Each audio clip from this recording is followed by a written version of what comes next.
أعوذ بالله من الشيطان الرجيم. بسم الله الرحمن الرحيم. ولو شئنا لرفعناه بها ولكنه أخلد إلى الأرض واتبع هواه فمثله كمثل الكلب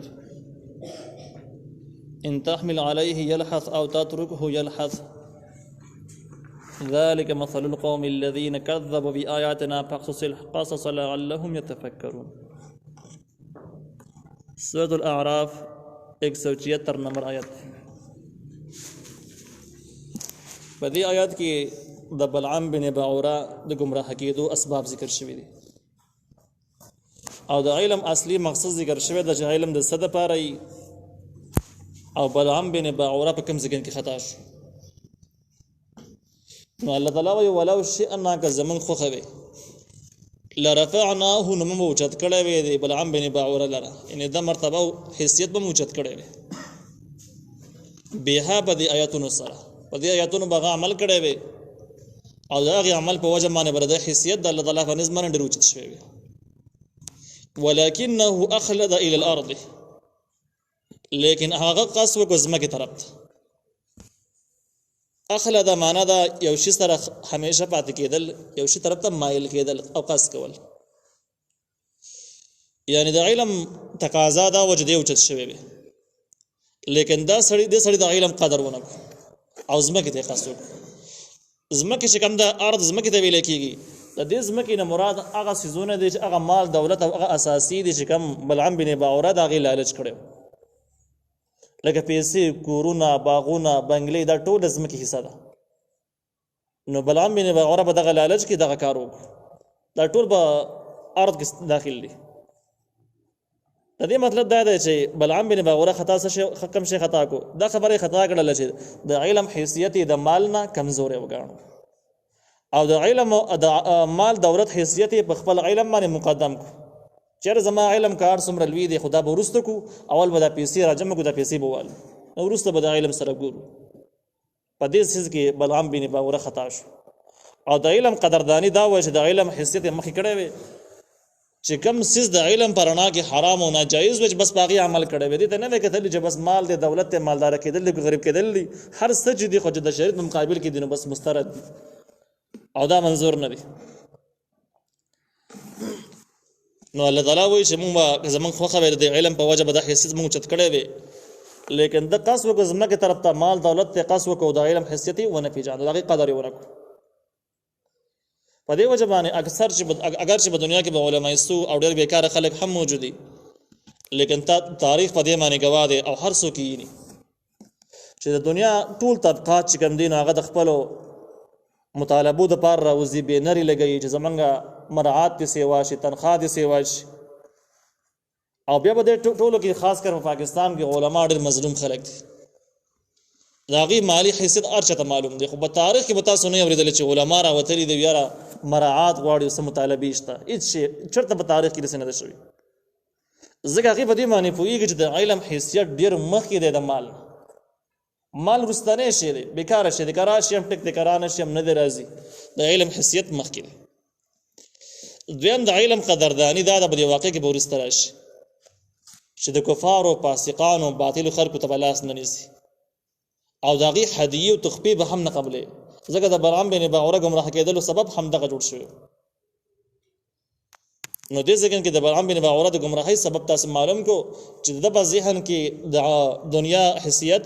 د علم نه مخکې شوی چې دا د گمراهۍ سبب جوړ شو او چې کله د قص دنیا ته وکړو د علم حیثیت کمزوري وګاڼو نو دویم عذاب خود به خود راغی وتبع هواه د تابعداري وکړه د خپل خواهشات چې کله علم ته کمزوري ښکارا شو دا غي ته د دنیا پیسې مال دولت د اهمیت سیوا معلوم شو په ذهن کې نو بیا دا غي انجام دا چې انسان د خپل خواهش غلام شي. دغه دا مسله بيخي واضح ده چې کم کسان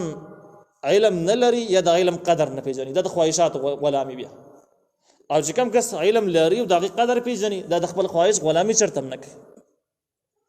نو دې ځکه کې یو اهمه فائدې دار وته چې ته غواړې چې یو انسان زما حق ماته حواله کړي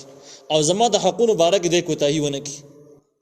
نو دا په هغه صورت کې دی چې دا کس عالم هم یو د علم قدر هم پیژني او چې کله دا کس عالم نه دی د علم قدر په ذهن کې نشته دی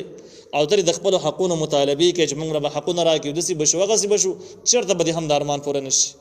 ځکه چې د علم حیثیت چې کله ختم شي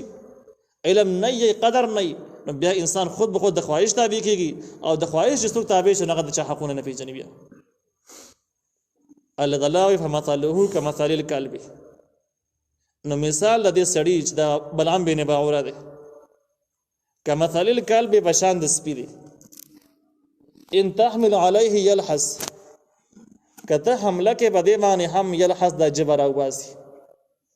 او تتركه يي کپرې دی هم يلحس نو بیا هم جبر او باسي د دې وضاحت د سره دی مثال وضاحت د سره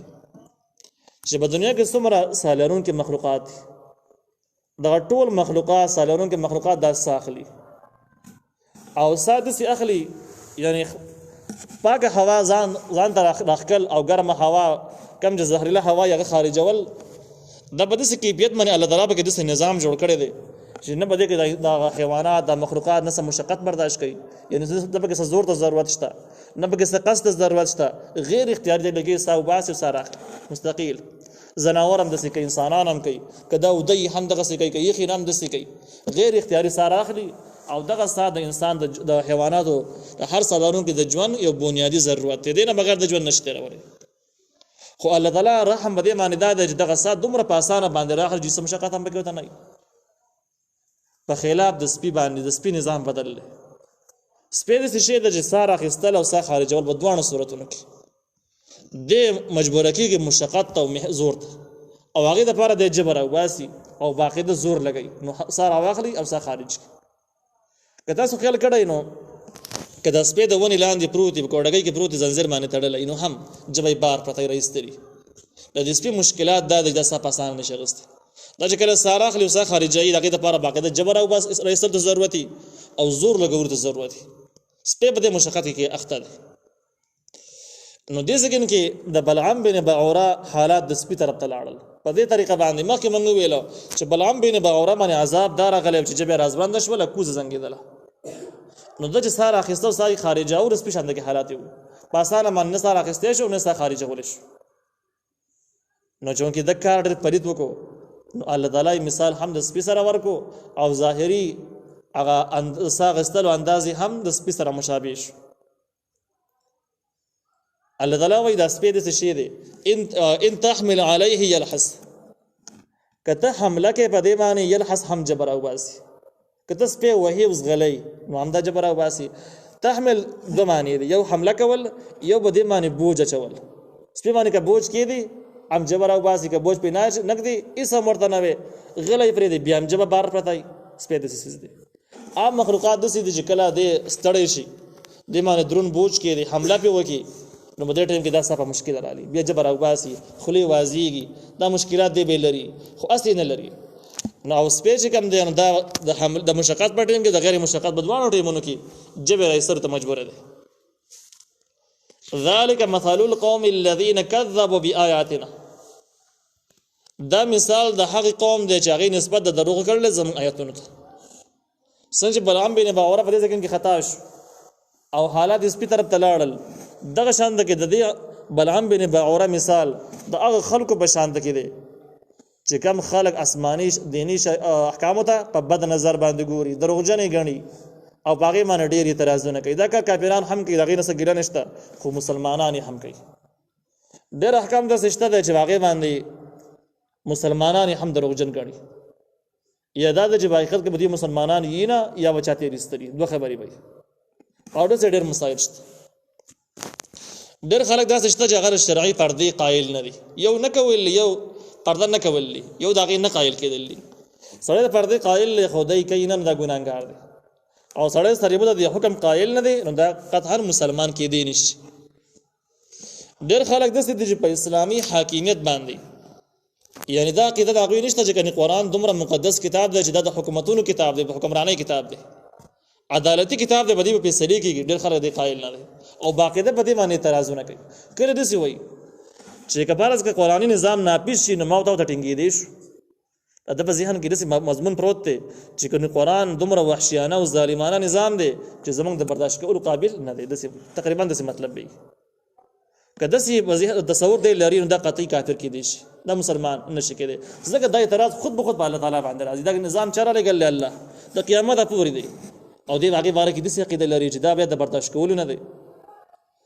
څوک دا عقیده لري چې قرآني نظام نافذ شي نو ماډرن دور سره پټ کیږي نه، او الله وایي د قیامت پورې دی. دا د الله تعالی په حکم باندې اعتراض دی چې الله وایي د قیامت پورې دی، وایي د قیامت پورې نه دی. اوس چې نه چلېږي په الحال دغه شان د څوک دا اعتراض کوي چې دا ترقۍ د لپاره رکاوټ جوړیږي، حالانکه الله تعالی د دنیا او د آخرت دواړه کامیابیان په قرآن کې ایښي دي. هدى للمتقین دې کې مکمل هدایت پروت دی، او دی وایي چې د ترقۍ د لپاره دا مشکلات پیدا کوي. نو دا هغه خلک دی چې کذبوا بآیاتنا، د الله تعالی لوی نظام لوی کتاب ته دغه شان نظر کړی د خبرې دروغجن کړی دي، او ردی په برابرۍ کې داسې ډېر مسایل نور شته. نو الله تعالی وایي کوم څوک چې آسماني احکام دروغجن ګڼي نو د دې مثال دغه بلعام بن باوره دی، او دغه شان سپي سره تشبیه ده. فقصص القصص، نو بیان کړي خلکو ته دا قصه دا واقعه د بلعام بن باوره لعلهم يتفکرون، دې د فارج دوی فکر وکړي سم الهي تراش. مفسرین او دې باره کې لیکلي دی واقعي باره کې چې په دې واقع کې غټ سبقونه 15 سبقونه پکې غټ پراته دي. اگر چې په دې کې اشاره ډېر زیات موجود دي چې باغې باندې باس کې بیا واقع مسله ډېره وګديږي. 15 مضامین پکې داسې دي چې هغه بيخي واضح دي او بيخي ښکاره دي. یو مسله پکې اولنۍ دا ده چې علماو د لپاره هدایت او تعلیم د جهیز کړه خپل علم باندې په خپل صلاحیت باندې به مغرور کېږي نه چې زما علمي استعداد قوي دی یا مې د لیکلو صلاحیت قوي دی، کتابونه مې لیکلي یا مې د بیان صلاحیت قوي دی، دا مغرور کېږي به قطعا نه. ځکه د حالاتو هېڅ پته نه لګي د بدلېدو را بدلېدو. ډېر خلک د بره نښکته راولېږي په لږ ساعت کې، او ډېر خلک د لقې نه پورته ځي. اگر بلعام بن باوره د دومره لوی مرتبې نه څنګه راولید په لږ ساعت کې او نیس نابود شو. دغسې حال د شیطان وایي څومره کلونه عبادت کړی د څومره حیثیت یې لارو اسمانونو ته فرشتو سره تللی خو کم مقام شو. نو په علم مغروره کېدل دا لوی جرم دی، او دا زوال د باره نښکته را ذلیله کېدلو علامات دي چې د حیثیت بیا بلعام بن باوره ته را رسېږي یا به د ابلیس لعین عزازیل سره یو شانتي کېږي. یو سبق پکې دا موجود دی. ځکه مخکې په اول سر کې موږ ویلو چې بلعام بن باوره علم معرفت علمي استعداد او صلاحیت ډېر زیات قوي لارو. دویمه مسله پکې دا ده چې په هغه زدګینو کې به نه اوسېږي چې په کومو زدګینو کې ستا دین او ایمان ته خطر وي، او په هغې کې خاص کار ستا مال او اهل او عیال په داسې زدګینو کې چې هغې په وجه باندې په تا باندې پرشر راوستی کېږي او ته خطا کولی کېږي او د ایمان نه محرومه کېږي. نو په داسې زدګینو کې به نه اوسېږي. داسې خلکو څه به لینډ دینډ نه ساتي چې کوم زدګینو کې ستا ایمان د خطرو سره مخامخ کېږي، تا باندې جرایم کوي، جرایم مرتکب کوي دي، دغه زدګین نه به لرې وځي. دا پکې دویمه مسله شوه. درېیمه مسله دې دا معلومه شوله چې د فاسقانو فاجرانو خلکو او د باطلو خلکو نه به هدیې مدیې نه اخلي، هېڅ شی به ترې نه اخلي، واپس کوي. او علماو په دغې باندې اکثر عمل کړی دی. کوم چې حق پرست خلک دي نه نوکریانې کوي نه تنخواګانې یاري نه چانه هېڅ شی نه قبلوي. او چې کوم خلک ولا سره مدارسو کې تعاون کوي هغه جدا مسله ده، خو ذاتي هدیه د هېڅ چا نه اخلي. کوم چې حق پرست خلک دي یو هغه قسم خلک د هغې شکلې جوړې کړي باران پسې پټی ګرځوي او حالات ته ګوري او د هغه یورپ سره هم رابطه نیسي، د بل چا سره هم نیسي، هغه خو جدا خبره ده. او داسې خلک چې کله امتحانات راځي نو هغه خلک الله تعالی بیلوي په خلکو باندې پیژني. د باطلو خلکو نه به هدیې تحفې نه اخلي، د هغې څیزونه به نه استعمالوي د ناجایزو خلکو. ځکه د بلعام بن باوره د ګمراه کېدل یو سبب هم د کافرانو هدیې قبلولو چې د هغې ذریعه اثر دی د جرم مرتکب شو. آخري مسله پکې دا ده چې د یو قوم د تباهي دپاره د هغې د هلاکت دپاره یوازې په حاشي پوره ده، یعنې اټم بم پې مه وراچوه، صرف په حاشي پکې ګډه کړه د قوم تباه دی. او دې ته به الله تعالی عذابونه داسې متوجه شي او داسې مسلسل به پرې را روان شي چې دومره نقصان به عذابونه وکړي چې دومره نقصان اټم بم هم نشي کولی. لکه تاسو د موسی علیه السلام واقعه واورېدله چې کله به دې کې زناکاري په حاشي عامه شوله شروع وشوله، او په دې په وجه چې کم تعاون راغی او یا زره مړي دې وکړه په اول سر کې. دغه شان به کوم امتونو کې به کوم قومونو کوم علاقو کې چې په حاشي تاسو پېژنئ د زنانو غیر شرعي طور باندې بربند چې هغه داسې مطلب دا چې مخ ښکاري لاس ښکاري بازارونو ته راوتل، سر عام ګرځېدل، پیشي اختیارول، په ټي ویګانو کې راښکاره کېدل، خلک ورته کېناستل، په غټو غټو جلسو کې په غټو غټو کلبونو کې د هغې بیانونه او ډانسونه ګډېدل، دا ټول په دې کې شامل دي، د سیل منه پکې شامل دي. نو چې کله داسې حالات جوړ شي نو په دې صورت کې بیا د داسې قوم د قوم تباهي دپاره صرف فحاشي پوره ده، بل شي ته ضرورت نشته. نو چې یو سړی وایي زما د قوم سره مینه ده، زما د وطن سره مینه ده، او دی په دې خپله مینه کې رښتونی، نو په دې سړي باندې لازم ده چې د فحاشۍ کلکه مخه ونیسي چې قوم تباه نه شي. او چې کوم سړی غدار او خاین د اسلام دشمني، د انسانیت سره او د وطن سره مینه نه لري، د قوم سره مینه نه لري، نو دی به مسلسل د فحاشۍ د عروج ورکوي، هغې ته به سپورټ او ترقي ورکوي چې دا مرض عام شي، د خلکو نه غیرت احساس ختم شي، او په قسمه قسم مرضونو کې او په عذابونو کې اخته شي، لکه کله د کرونا غونډه په شکل کې، کله ډینګي، کله بل شي، کله بل شي، کله دغه نمونه غربت چې کوم تاسو یې نه. نو دا ممکنه ده چې د نور اسباب هم کېدای شي، خو یو غټ سبب چې کوم دی نو فحاشي ده. دا مضمون چې کوم دی چې د قوم د تباهي دپاره یوازې فحاشي پوره ده، دا معرف القرآن نقل کړي دي، او هغې په سختۍ سره دا مضمون نقل کړی دی چې د قوم د اصلاح دپاره ضروري ده چې اولنی نظر د دې په فحاشي باندې وشي، او د قوم تباهي دپاره دا پوره ده چې فحاشي پکې راشي. په دې باب کې صلاح الدین ایوبي رحمه الله چې کوم فاتح د بیت المقدس ته، بیت المقدس په تاریخ کې آزاد کړی و، په اسلامي تاریخ یو لوی نوم لري، او چې هغه فتح نه بعد بیا قبضه شوی دی، بیا داسې نر پیدا شوی چې بیت المقدس آزاد کړي. هغه په خپله باندې په خپل کتاب کې لیکي، په خپل تاریخ کې لیکي چې که ته غواړې چې یو قوم بغیر د جنګ نه ووهلی شي، جنګ ورسره ونه شي، او په هغې کې اسلحې استعمال نه شي، هېڅ قسم مزاحمت ته ضرورت پاتې نه شي، دقه سیغ وهلی شي، ته پرې زورور شي او په هغې باندې حکمران شي، نو وایي د هغې دپاره فحاشي پوره ده، فحاشي پکې ګډه کړه. نو فحاش سړی بیا دا غیرتونه او جرأتونه نشي کولی چې هغه ستا مخې ته ودرېږي، د سر او د مال اینه ورکړي، کړاوونه تېر کړي، دردونه تېر کړي، فحاش سړی دا نشي کولی. نو هغه وایي چې بس د یو قوم تباهي، هغې حاصل همدا چې د قوم د تباهي دپاره، د مغلوب کېدو دپاره، د غلام کېدو دپاره فحاشي کافي کېږي. په دې وجه باندې باطل طاقتونه کوم چې په کفر کې مکمل سنجیده دي، هغوی د فحاشۍ دپاره مختلف وسایل جوړوي، او د فحاشۍ دپاره چې کوم سهولیات فراهم کوي. تاسو به اورېدلي چې ټولې دنیا ډمان چې څومره ډمان دي په کوم ځای کې هم چې دي، د هغې ویزې یورپ ته پرېږدي، یورپ ته چې ځي د هغې ویزې ته ضرورت نشته، د هغې ټکټ ته ضرورت نشته، او هغې وجه هم دا ده چې د کفر اصلي مرکز په الحال په دې وخت کې یورپ دی.